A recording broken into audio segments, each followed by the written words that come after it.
আল্লাহর পয়গম্বর মুসা আলাইহিস সালাম রওনা হয়ে গেলেন। তুর পাহাড়ে খোদার সঙ্গে তিনি কালাম করতেন। মুসা আলাইহিস সালাম কালামের জন্য চলে গেলেন।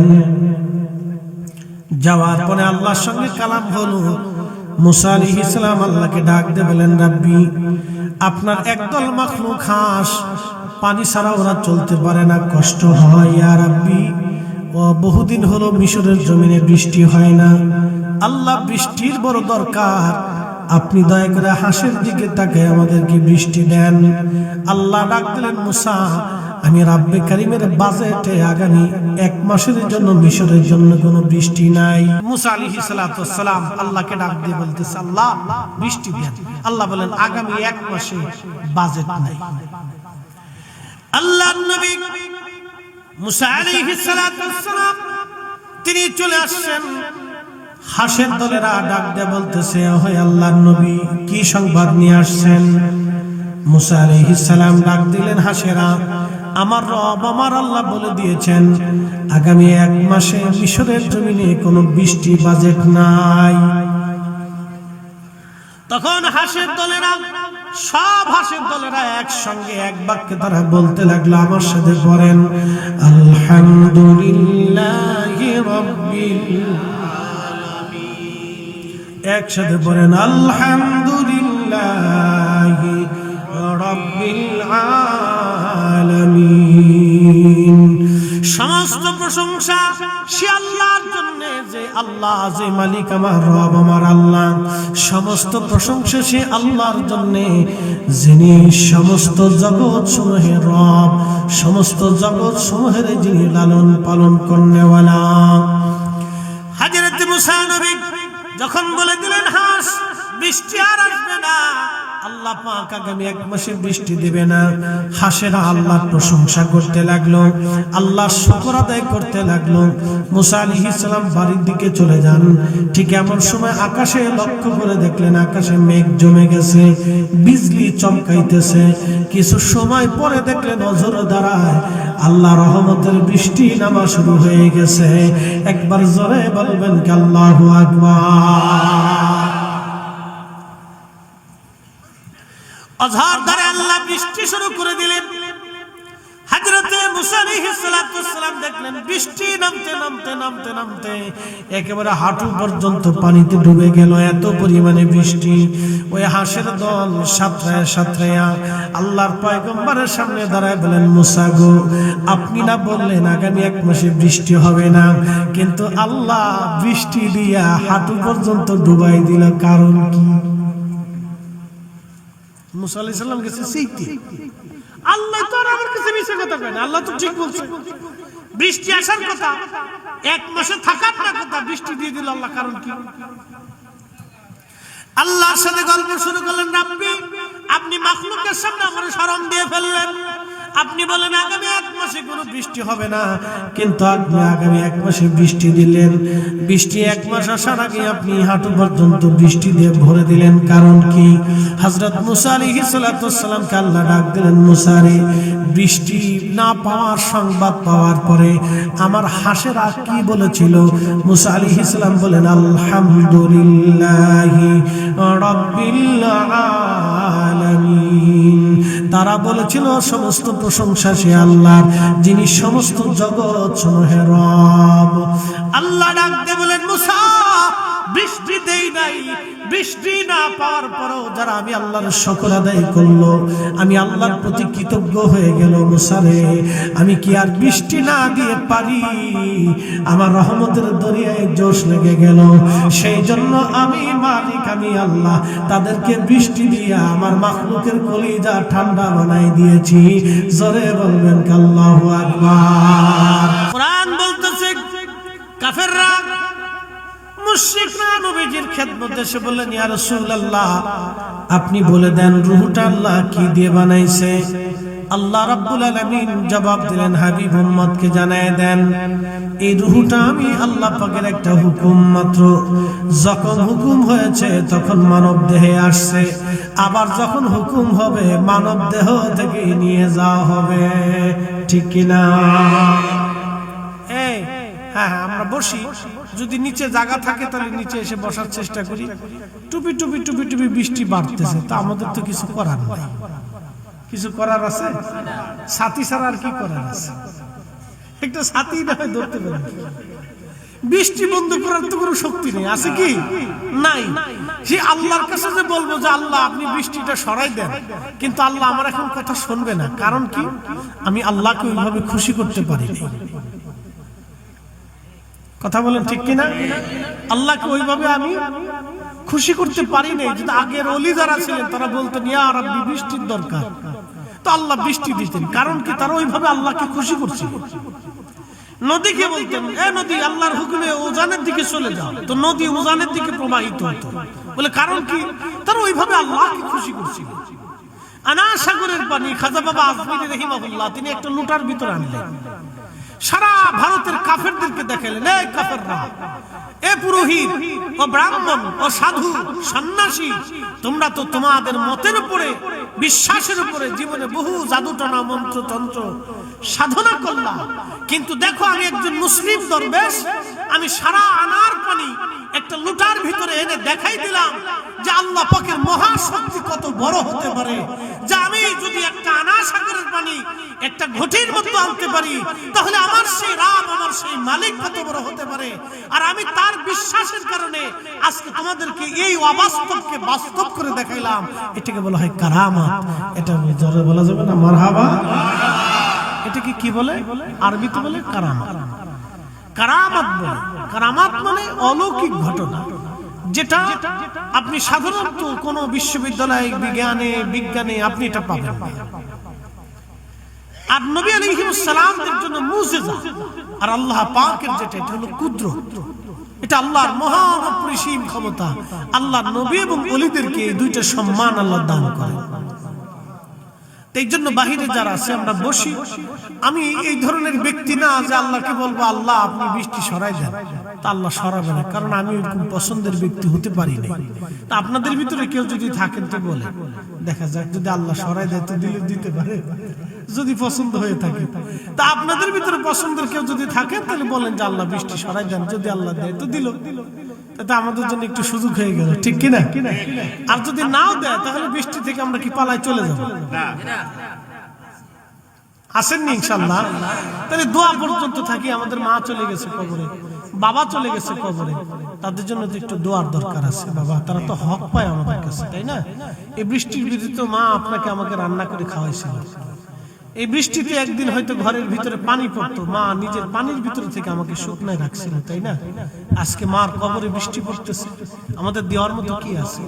আমরা একটু দোয়াই তো দিতে পারবো, তার তো বেশি কিছু দেওয়ার সুযোগ আমাদের নাই। এই জন্য বুঝতে হবে বাবাজি, কিছু কিছু বিষয় আছে আমাদেরকে ঠান্ডা মস্তিষ্কে বুঝতে হবে। প্রিয় উপস্থিতি,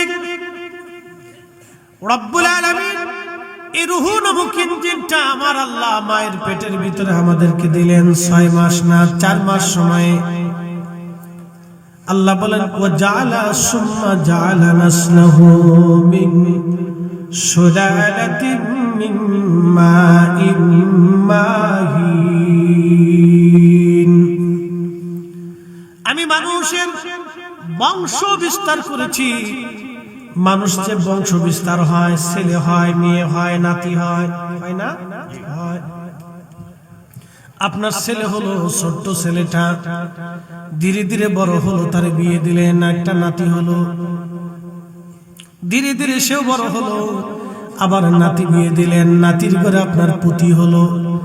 এমনও ব্যক্তি আছে নাতির ঘরে পুতি দেখে তারপরে মারা গেছে, ঠিক কিনা? এরকম আছে। এই যে কোরআন বলতেছে সুম্মা জাআলা নাসলাহু মিন সুলালাতিন মিন মাইন মাহিন।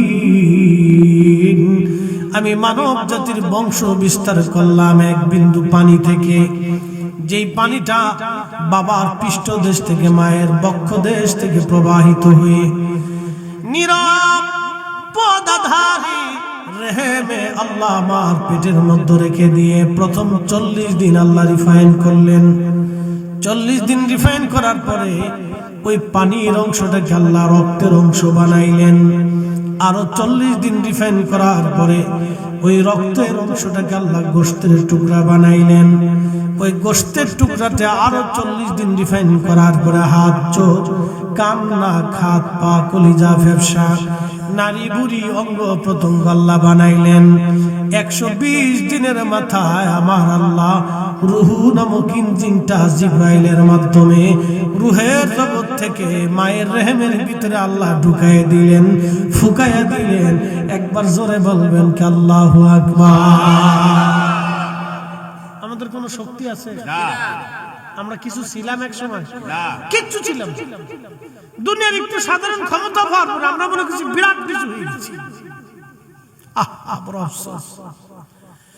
কোরআন বলতেছে কাইফা তাকফুরুনা বিল্লাহি ওয়া কুনতুম আমওয়াতা।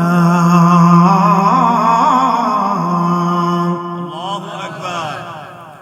হে মানুষ, তুমি কিছুই ছিলে না, তুমি কিচ্ছু ছিলে না, তুমি মৃত্যু ছিলা, নির্জীব ছিলা। বাবার শরীরের নির্গত ওই পানির মধ্যে তুমি ছিলা, বাবার শরীরের নির্গত পানির মধ্যে তুমি ছিলা। তুমি কিছুই ছিলে না, একসময় নির্জীব, নিষ্প্রাণ, নির্জীব, একবারে মৃত ছিলা তুমি কিচ্ছু ছিলে না এক সময়। আমি রব্বুল আলামিন, আমি তোমাদেরকে আবার জীবন দিলাম, কাঠামো দিলাম, জিন্দেগি দিলাম, বাবা দিলাম, মা দিলাম। ছোট্ট কালে মায়ের পেট থেকে তুমি দুনিয়াতে আসছো, মায়ের রেহেমে তুমি ছিলা। তোমার খাবারের পানিটুকু আমি আল্লাহ মায়ের রেহেমে আমি জমা করে দিয়েছি। তোমার পুষ্টিটা মায়ের নারীর মাধ্যমে আমি আল্লাহ তোমাকে দিয়েছি। মার রেহেমের ভিতরে 120 দিনের মাথায় আল্লাহ পাক রূহ নামক ইঞ্জিনটা দিয়ে দেন। মার নারীর সাথে সন্তানের নারীর অ্যাডজাস্ট করে দেন। মা খাইলে সন্তানের খাবার খাওয়া হয়, মা ঘুমাইলে সন্তানের ঘুম হয়, মা সুস্থ থাকলে সন্তান সুস্থ থাকে। এই জন্য ডাক্তাররা বলে গর্ভবতী নারী যারা, অন্তঃসত্ত্বা নারী যারা, তোমরা তাদেরকে ভালো খাবার খাওয়াও। আল্লাহর নবী আমাদেরকে একটা গর্ভবতী নারীদের জন্য চিকিৎসা দিয়ে গেলেন। আল্লাহর নবী বললেন, ও আমার উম্মতেরা, তোমরা গর্ভবতী নারীদেরকে খেজুর খাওয়াও। কি খাওয়াও? এই ঘুমাবেন না, জিম দিবেন না, রাত বেশি হয়নি, বৃষ্টি পড়ছে তো শরীরে মজা লাগতেছে। কথা ঠিক কিনা? একসাথে বলেন, কি খাওয়াও? নবীজি গর্ভবতী নারীদেরকে কি খাওয়াইতে কইছে? আমরা তো খালি ফুসকা খাওয়াই, ফুসকা, ফুসকার শর্টপটি। উরে খায়, বাপ রে বাপ, নাম দিছে বিসমিল্লাহ শর্টপটি হাউস। শর্টপটির বিরাট মার্কেট। ফুসকা, শর্টপটি, আবি জাবি, সিঙ্গারা, ফুরি, ফসা মশা, এগুলি খায়। হুসবে না, খালি খেতে খায়। আল্লাহ নবী বলেন, উম্মত, তোমার গর্ভবতী স্ত্রীকে তুমি খেজুর খাওয়াও, কারণ খেজুর আল্লাহর জান্নাতের ফল। একসাথে জোরে বলবেন কি মারহাবা। কিসের ফল? জান্নাতের ফল। শুধু জান্নাতের ফল না, আমাদের দেহের একটা অংশ। বলবেন হুজুর সেটা কেমন বুঝাই? আল্লাহ নবী বললেন, وبدأ خلق القرآن বলতেছে وبدأ خلق الإنسان من طين। আমি মানব জাতির সৃষ্টির সূচনা করলাম মাটি থেকে। আদম সফিউল্লাহকে আল্লাহ মাটি দিয়ে বানাইলেন। যেই মাটি দিয়ে আদমের দেহ বানানো হলো, তার অতিরিক্ত পড়ে যাওয়া মাটি থেকে আল্লাহ খেজুর গাছ বানাইছিলেন। এটা আমার বক্তব্য না, আল বেদায়াত ইমাম ইবনে কাসির আল্লাহ রাসূলের বরাত দিয়ে লিখেছেন। আল্লাহর নবী বলেন, উম্মত রে, তোমরা বেশি বেশি তোমাদের বাচ্চাদেরকে খেজুর খাওয়াও, গর্ভবতী নারীদেরকে খেজুর খাওয়াও, তোমরা নিজেরা খেজুর খাও, কারণ এটা আদম সফিউল্লাহর অতিরিক্ত মাটি থেকে গাছ বানানো হয়েছে। এটা জান্নাতের ফল। এই খাবার খাইলে তোমাদের শরীর হৃষ্টপুষ্ট হবে। একবার জোরে বলা যাবে কি মারহাবা। এই পোলাপান এদিকে, খালি হাত প্যান্ট পরে ঘুরতেছিস, এদিকে আয় বাবা, আসো আব্বু আসো। এই তুই যাস কে? ওর রোয়াজ শোনার বয়সটা তো, যেটা খালি ঘুরে। আসো বাবু আসো, ভিতরে আসো, চলে আসো চলে আসো, বসো। তাহলে আল্লাহ রাসূল কি খাইতে বলছে? খেজুর। জোরে বলেন, কি খাইতে বলছে? খেজুর। তাহলে আমরা আমাদের বাচ্চাদেরকে কি খাওয়াবো? না চিপস খাওয়াবো? বেশি করে চিপস খাওয়া না। খেজুরের দাম বেশি হলো, ওটা দামে যেমন কাজে তেমন, ঠিক কিনা? দামে যেমন কাজে তেমন। 10 প্যাকেট চিপস না খাওয়াই আপনি 10টা খেজুর খাওয়ান, 10 প্যাকেট চিপস খাওয়াইলে গ্যাসের রোগী হবে। কিন্তু 10টা খেজুর যদি বাচ্চারা খাওয়াইতে পারেন, ওই 10টাই কাজে লেগে যাবে, ঠিক কিনা? খেজুর খেজুর হুজুর, এই খালি ওয়াজ করলে তো হবে না, একটু মেডিসিনের দেওয়ার দরকার আছে। এটা আল্লাহ রাসূলের তরিকা, আল্লাহর নবী এটা খাইতে বলছেন। তাহলে বুঝতেছেন রাসূলের কথা মনে হয় মিথ্যা টিথ্যা আছে। হ্যাঁ, এই বুঝতে করতেছেন তো? পৃথিবীতে একজন ব্যক্তি জীবনে কোনোদিন হঠকারিতা, মিথ্যা, ধোঁকাবাজি, প্রতারণা, আইব, দোষ, ত্রুটি, খাতা, কোনো ভুল একজন ব্যক্তির নাই, একজন মানবের নাই। তিনি আমাদের নবী রাহমাতুল লিল আলামিন। কথা বলেন ঠিক না বেঠিক? জীবনে কোনো ভুল নাই, জীবনে তার জীবন নিয়ে কোনো সন্দেহ নাই। যারা করবে তাদের জন্য ভেজাল আছে। যে তসলিমা নাসরিন একটা মরে গেছে, আচ্ছা মরে যায় কি পাইছে কত, কি হইলটা কি? শেষ পর্যন্ত তো মরে যাওয়া লাগছে, নাকি বলে? মরে যাওয়া লাগছে না? আল্লাহর কাছে চলে যাওয়া লাগছে না? তো কি নিয়ে গেল? দুইটা জিনিস নিতে পারে না, 1 নম্বর ঈমান, 2 নম্বর আমল। সে কি নিছে? জীবনে বিয়েও বসতে পারে না, কারণ পুরুষ মানুষ দেখতে পারতো না বলে বেডি। হেতাই কইতো যে বেডিরা যেমনে দাঁড়ায়, যেমনে পুরুষ মানুষ দাঁড়ায় পেশাব করে, বেডিরা ওইভাবে দাঁড়ায় পেশাব করে। এর কথা ছিল সমান অধিকার। আচ্ছা আল্লাহ কি আমাদেরকে সমান অধিকার দিছিল? না, আল্লাহ আমাদেরকে সমান সমান দেন নাই, আল্লাহ রাসূলও দেন নাই। সৃষ্টিগতভাবে পার্থক্য আছে, ঠিক কি না? এটা পার্থক্য সৃষ্টিগত। আমাদের কাজ বাইরে বাইরে, তাদের কাজ ঘরে ঘরে। নারী যদি বাইরে চলে আসে তাহলে বিপদ। এই জন্য আল্লাহ নারীদেরকে ঘরে ঘরে, পুরুষদেরকে বাইরে বাইরে। এটা সৃষ্টিগত। সৃষ্টিগতভাবে আল্লাহ রাব্বুল আলামিন এগুলি করছেন।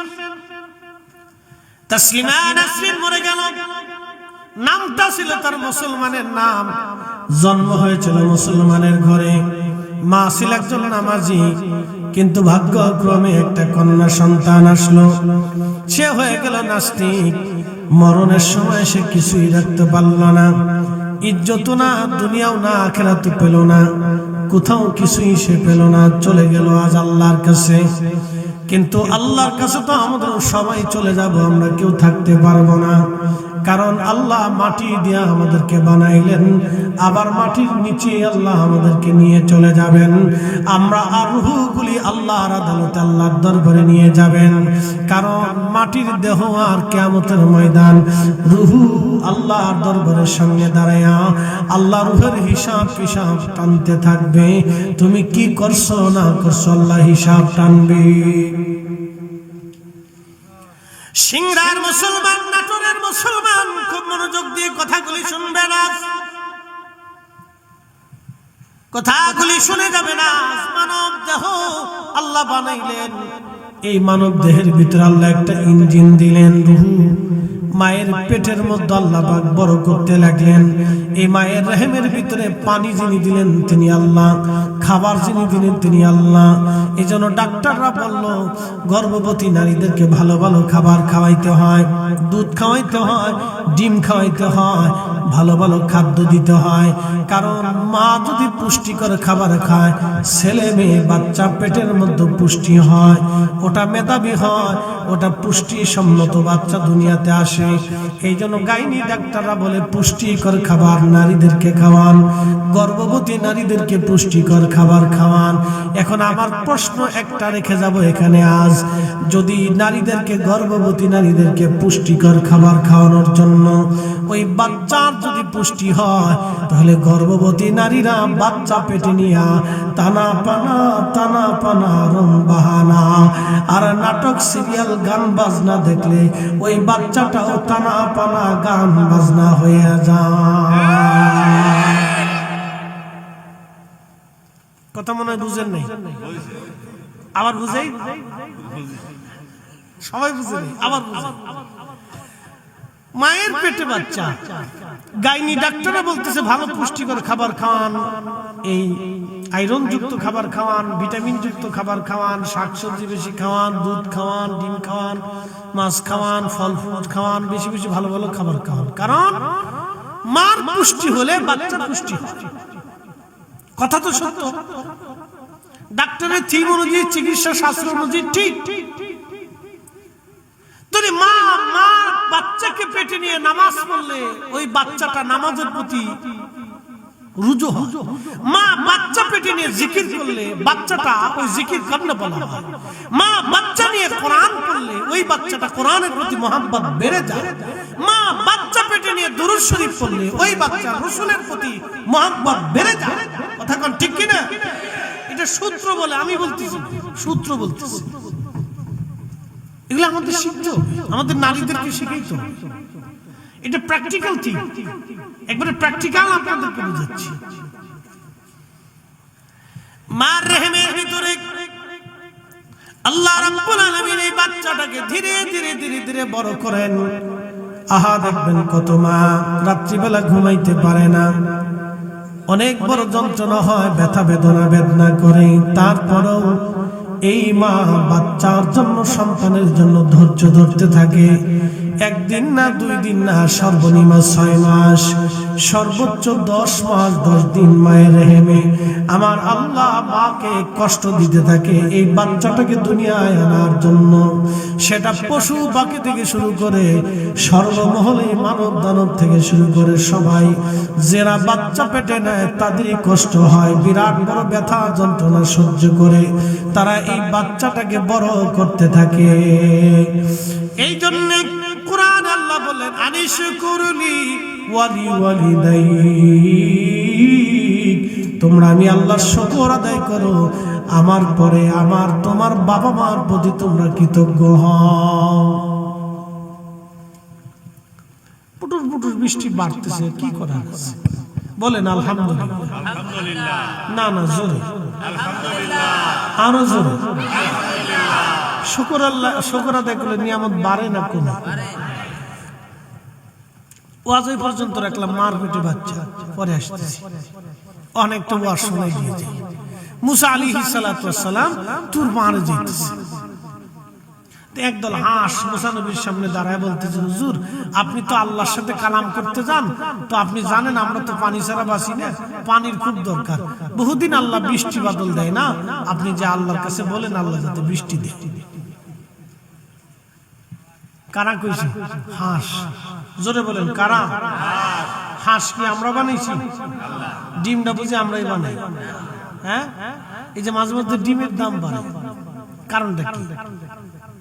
হঠাৎ করে ডিমের দাম বাড়ে, তার মানে সমস্ত হাঁস আর মুরগি স্টক করছে, ওরা হরতাল করছে যে আমরা ডিম দেবো না, তোরা ডিম পেড়ে খা, না কি বলে? হ্যাঁ, এই যে সিন্ডিকেটরা হঠাৎ করে মালগুলি ডিমগুলি স্টকের মধ্যে জমা করে দিয়ে হঠাৎ কৃত্রিম উপায়ে ডিমের দাম বাড়ায়। এটা আপনি ঠিক বললেও ঠিক, না ঠিক বললেও ঠিক, জায়গা মতো যা ধরেন, আমরা দায়িত্ব দেন, একবারে বাটাম চালান দিয়ে সব সোজা করে দেব। হ্যাঁ, দায়িত্ব দিয়ে দেন, আপনারা আলেমদেরকে দায়িত্ব দিয়ে দেন, দেখবেন যে আমরা একবারে 7 দিনে বাটাম চালান দিয়ে একবারে সব সোজা করে দিচ্ছি। এমন চালান দেবো যে বাপের জীবনে এরকম চালান কোনোদিন খাইছে না। ওরা বড় বড় ওই কি বলে স্টক হাউস আছে, এটার ভিতরে ডিম ঢুকাই দিয়ে এরপরে মানে কৃত্রিম ভাবে দাম বাড়াই দিয়ে দিল, বাস হয়ে গেল, দেশে ডিম নাই। মানে বুঝাইতেছে যে হাঁস মুরগি সব ডিম পাড়া বাদ দিয়ে দিচ্ছে। কি মনে হয় আপনাদের? ডিম পাড়া কি বন্ধ হয়েছে? কাল কালকে রাত্রে যেই মুরগা ডিম দিছে আজকে রাত্রে সেই মুরগা ডিম দিবে, হয়তো 19-20 হতে পারে, কিন্তু 15-20 হবে না, 10-20 হবে না, 19-20 হতে পারে। 100 মুরগার ভিতরে 2টা মুরগা ডিম কম দিতে পারে, কিন্তু 98টা মুরগা ডিম ঠিকই দিবে। তাহলে ডিমের দাম বাড়লো কেন?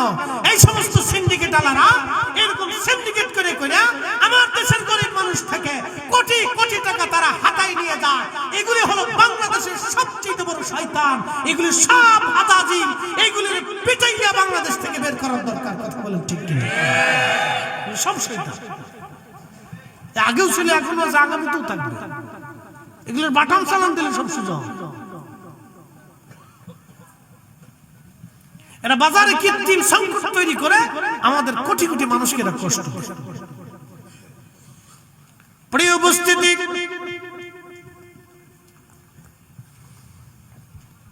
বুঝতে অসুবিধা? তাহলে একসাথে বলেন তো আল্লাহু আকবার।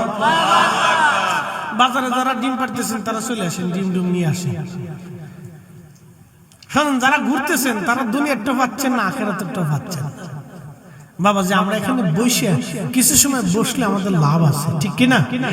আমাদের লাভ আছে। শোনেন, মাহফিল একটা সংগঠন সাজায়, সবাই কিন্তু কোরআন হাদিসের কথাই বলে। কথা ঠিক কিনা? সবাই কিসের কথা বলে? কোরআন হাদিসের কথা বলে। একটা সংগঠন, একটা দরবার, একটা এলাকা, একটা মসজিদ, কোন ব্যক্তি কেন্দ্রিক বা এলাকা ভিত্তিক প্রোগ্রাম সাজানো হয়, উলামায়ে কেরাম আসে, তারা কথা বলে।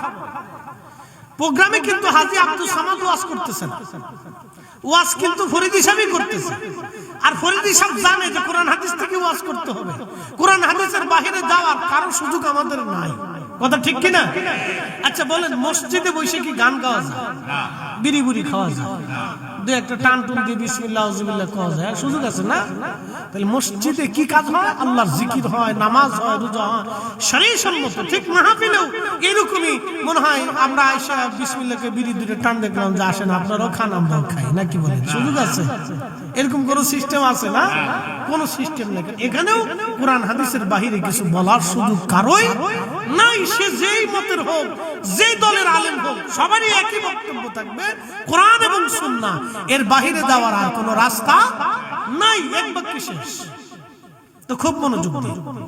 মুসা আলাইহিস সালাতু ওয়াস সালাম যাচ্ছে, তো হাঁসের দল এসে বলতেছে যে বৃষ্টি নাই, আমাদের খুব কষ্ট হয়, আপনি আল্লাহকে বলেন যে আল্লাহ আমাদের বৃষ্টি।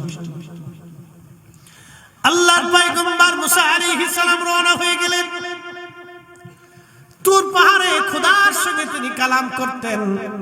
মুসা আলাইহিস সালাম কালামের জন্য চলে গেলেন। যাওয়ার পরে আল্লাহর সঙ্গে কালাম হলো। মুসা আলাইহিস সালাম আল্লাহকে ডাক দিয়ে বলেন, রাব্বি, আপনার একদল মাখলুক হাঁস, পানি ছাড়া ওরা চলতে পারে না, কষ্ট হয়। ইয়া রাব্বি, ও বহুদিন হলো মিশরের জমিনে বৃষ্টি হয় না, আল্লাহ বৃষ্টির বড় দরকার, আপনি দয়া করে হাঁসের দিকে তাকায় আমাদেরকে বৃষ্টি দেন। আল্লাহ ডাক দিলেন, মুসা, আমি রাব্বে কারিমের বাজেটে আগামী 1 মাসের জন্য মিশরের জন্য কোনো বৃষ্টি নাই। মুসা আলাইহিস সালাতু ওয়াস সালাম আল্লাহকে ডাক দিয়ে বলতেছে, আল্লাহ বৃষ্টি দেন। আল্লাহ বলেন, আগামী 1 মাসে বাজেট নাই। আল্লাহর নবী মুসা আলাইহিস সালাতু ওয়াস সালাম তিনি চলে আসছেন। হাঁসের দলেরা ডাক দিয়ে বলতেছে, হে আল্লাহর নবী, কি সংবাদ নিয়ে আসছেন?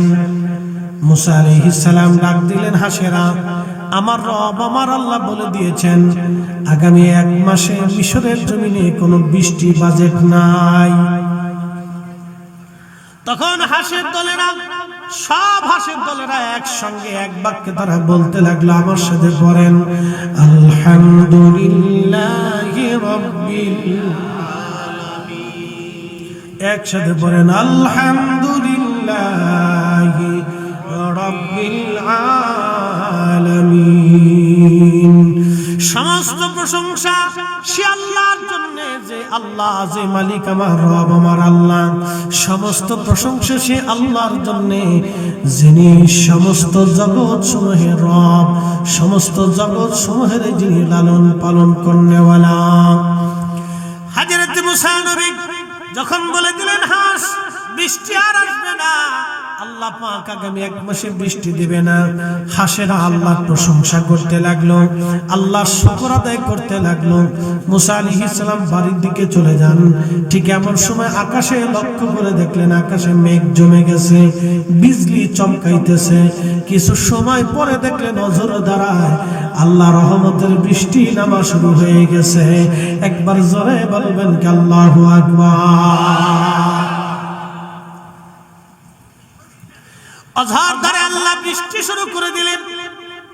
হযরতে মুসা আলাইহিস সালাতু ওয়াস সালাম দেখলেন বৃষ্টি নামতে নামতে নামতে নামতে একেবারে হাঁটু পর্যন্ত পানিতে ডুবে গেল, এত পরিমাণে বৃষ্টি। ওই হাঁসের দল সাঁতরায়া সাঁতরায়া আল্লাহর পয়গম্বরের সামনে দাঁড়ায় বলেন, মুসা গো, আপনি না বললেন আগামী 1 মাসে বৃষ্টি হবে না, কিন্তু আল্লাহ বৃষ্টি দিয়া হাঁটু পর্যন্ত ডুবাই দিল, কারণ কি? মুসা আলাইহিস সালাম গেছে শিখতে, আল্লাহ তো আর আমার কাছে মিছে কথা কয় না, আল্লাহ তো ঠিক বলছে। বৃষ্টি আসার কথা, 1 মাসে থাকার না কথা, বৃষ্টি দিয়ে দিল আল্লাহ, কারণ কি? আল্লাহর সাথে গল্প শুরু করলেন, রাব্বি আপনি মাখলুকের সামনে আমার শরম দিয়ে ফেললেন। আপনি বলেন আগামী 1 মাসে কোনো বৃষ্টি হবে না, কিন্তু আপনি আগামী 1 মাসে বৃষ্টি দিলেন। বৃষ্টি 1 মাস আসার আগে আপনি হাঁটু পর্যন্ত বৃষ্টি দিয়ে ভরে দিলেন, কারণ কি?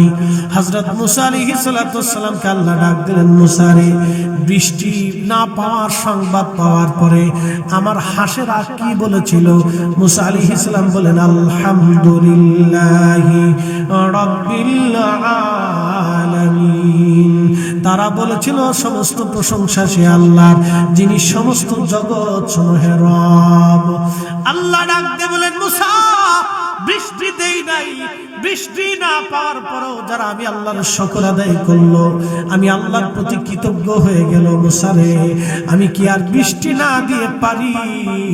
আমার রহমতের দরিয়ায় জোশ লেগে গেল, সেই জন্য আমি মালিক, আমি আল্লাহ তাদেরকে বৃষ্টি দিয়ে আমার মাখলুকের কলিজা ঠান্ডা বানাই দিয়েছি। জোরে বলবেন কি আল্লাহু আকবার। আল্লাহু আকবার।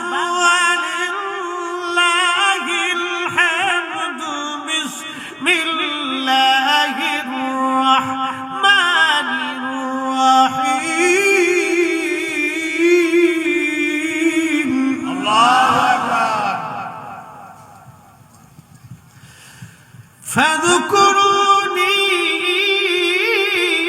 أذكركم واشكروني ولا تكفرون। الله أكبر। رب العالمين আমাদেরকে ডাক দিয়ে বলেন, হে বান্দারা, তোমরা আমি আল্লাহকে স্মরণ করো, আমি আল্লাহ স্মরণ করব, আর আমি আল্লাহর শুকর আদায় করো, নাফরমানি করিও না। শুকরিয়া আদায় করো, নাফরমানি করিও না। শুকর আদায় করো, কৃতজ্ঞ হও, কৃতজ্ঞতা আদায় করো। প্রশ্ন রাখবেন, ফরিদ হুজুর কৃতজ্ঞতা কি? হাইয়া আলাস সালাহ বলার পরে আপনি নামাজের কাতারে যাওয়াটা হলো কৃতজ্ঞতা। মাহে রমজান আসার পরে রোজা রাখাটা হলো কৃতজ্ঞতা। হজের তৌফিক আল্লাহ দিয়েছেন। হজের তৌফিক কি? আমাদের দেশে অনেকের হজের তৌফিক আছে, হজ করে না। হজের তৌফিক হলো মক্কা মদিনায় যাওয়া আসার খরচ, এবং যতদিন মক্কা মদিনাতে থাকবেন তত সময় আপনার ফ্যামিলির খরচ দিনাদায়িক মুক্ত রেখে, ঋণ মুক্ত রেখে হজে যাওয়া আসার খরচা, এবং ওই সময় পর্যন্ত আপনার ফ্যামিলির খরচা, এটা দিয়ে যদি আপনি দেখেন আপনার হজ করার সামর্থ্য আছে, তাহলে প্রত্যেক মুসলমানের জন্য হজ করা ফরজ। যেমন বাংলাদেশে 7 লক্ষ টাকা হলে হজ করা যায়। 7 লক্ষ টাকা আপনার হয়ে গেল হজ করার জন্য। আপনি 40 দিন মক্কা মদিনাতে থাকবেন, ওই 40 দিনের ফ্যামিলির খরচা আপনি রাখবেন, এবং আপনাদেরকে আরো বলে দিয়ে যায় কোনো দিনাদায়ক ঋণ আপনার থাকবে না। একেবারে ঋণ মুক্ত করে আপনার 7 লক্ষ টাকা আসা যাওয়া হজ করার খরচা, আর বাড়িতে ওই 40 দিন থাকা খাওয়ার খরচা, সন্তান স্ত্রীর। যদি এইরকম অর্থ আপনার থাকে, হয় হজ করা ফরজ। এই সিস্টেমে দেখা গেলে আমার দেশের বহু মানুষের হজ ফরজ হয়ে গেছে, হজ করে না। কার কয়দিন পরে যায়, কয়দিন পরে যায়, কয়দিন পরে যায়, পরে বুড়া খেলে যাইয়া আরাফাতের ময়দানে খালি কুতে। হ্যাঁ আমি নিজে দেখছি তো, জমারাতে যায় শয়তানটা ফাতর মারতে পারে না, আমারটা বেজে দিয়ে 100 রিয়াল দিবানি বেজে দিয়ে শয়তানে হাসে, আমাকে তো হজ করতে ইচ্ছুক। কি কথা কর না কা উচিত কোথায় মা হইবে হজ করতে ইচ্ছুক কুতে খালি কুতে। এই জন্য যৌবনে হজ করতে হয়, সামর্থ্য আসার সাথে হজ করতে হয়। একসাথে বলবেন না মারহাবা। সামর্থ্য আসার সাথে কি করতে হয়? হজ করতে হয়। সামর্থ্য আসার সাথে হজ করতে হয়। সামর্থ্য হয়ে গেছে হজে চলে যাবে, হজ আদায় করে আসবে। চলবে না বন্ধ করে দিন? হ্যাঁ বৃষ্টি পড়তেছে, চলবে? তাহলে একসাথে বলেন তো আল্লাহু আকবার। না আল্লাহ আমারও দিতেছে, আমার কোষের ভিতরে দিতেছে। আল্লাহ আল্লাহ আমার কোষের ভিতরে দিতেছে, দিক আল্লাহ দিয়ে যদি খুশিতে তার পাই। হ্যাঁ সাথী লাগবে, দর সাথী। আজকে সাথী ধরে ওয়াজ করুন, একসাথে বলেন নারে তাকবীর। হ্যাঁ চলে আসেন, সবাই চলে আসেন, সাথী ধরে ওয়াজ করুন। নাটোরে ব্রেক ফেলে যায়, অসুবিধা নেই। রাজশাহীতে করে ওয়াজ করছিলাম গত বছর, আর সর্বনাশ। আল্লাহ ও ছিলেন আপনারা না? মাশাআল্লাহ মাশাআল্লাহ। রাজশাহীতে বৃষ্টি, ওই দিন দেখা গেছে। শোনেন আপনাদেরকে একটা আজকে কথা বলি, আমাদের জীবনের আমলে তো আমাদের দুর্বল আছে, আছে না ভাই? আমলে আমাদের কি আছে? দুর্বলতা আছে। কিন্তু একটা মনে রাখবেন যে কোন সময় ইবাদতটা একই দৃঢ় বিশ্বাসটা আল্লাহ কবুল করবে আমাদের কারো জানা নাই। এই জন্য যা করবেন ইখলাসের সাথে, দৃঢ়তার সাথে। এই যে শোনেন, এই যে মিলাদ নিয়ে আমরা বেহুদা একটা ঝগড়া করি। আমরা যখন ইয়া নবী সালাম আলাইকে বলে দাঁড়াই, তখন আমরা দৃঢ়তার সাথে রাসূলের সম্মানে নবীকে সালাম দিই। কথা কর না কেন, ঠিক কি না? অনেক ভাইদের দৃষ্টিতে এটা বেদাত হতে পারে, এটা তার দৃষ্টিভঙ্গি, ওটা আমার কিছু করার নাই, ওটা আমার কিছু করার নাই। তার দৃষ্টিতে, আমার ওই ভাইয়ের দৃষ্টিতে এটা বেদাত হতে পারে। কিন্তু আমি যে দাঁড়াইছি কার সম্মানে? আল্লাহ রাসূলের সম্মানে। আমি যে সালাম দিছি কাকে দিছি? আল্লাহর নবীকে দিয়েছি। ওটা ইখলাসের সাথে দিয়েছি, ইয়াকিনের সাথে দিয়েছি, দৃঢ় বিশ্বাসের সাথে দিয়েছি। কথা বলেন ঠিক না বেঠিক? আমল যদি ছোট হোক, কিন্তু এটার ভিতরে যদি ইয়াকিন থাকে, নিয়ত পরিশুদ্ধ থাকে, তাহলে এটা বরকত। আল্লাহ আমাদেরকে বুঝার তৌফিক দিক, বলে না আমিন। একটু দুরূদ পড়ি, আল্লাহুম্মা সাল্লি আলা মাওলানা মুহাম্মাদ ওয়া আলা আলি সাইয়্যিদিনা।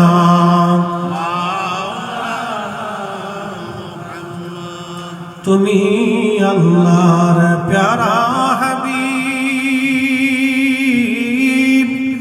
তোমার তুলনা নাই কেউ আর, তোমার তো আকাশ ভ্রমণ।